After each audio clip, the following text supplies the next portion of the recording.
যারা যোহরের নামাজ সব মিলিয়ে 12 রাকাত আদায় করে, কত রাকাত? 4 রাকাত সুন্নত, তারপরে 4 রাকাত ফরজ, তারপরে 2 রাকাত সুন্নত, সর্বশেষ 2 রাকাত নফল নামাজ।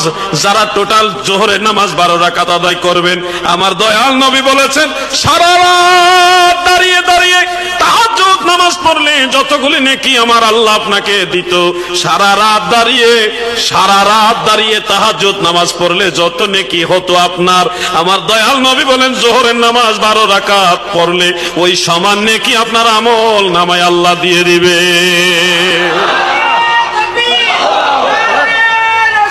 ইয়া রাসূলুল্লাহ।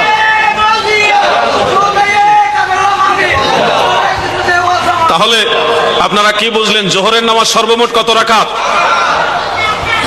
যে ব্যক্তি অভাব অনটনে আছেন, বালা মুসিবতে আছেন, আপনারা ইয়াকিন করে যোহরের সুন্নত নামাজগুলি ঠিক মতো আদায় করে দেখেন, শান্তি পাবেন, মনের ভিতরে তৃপ্তি পাবেন।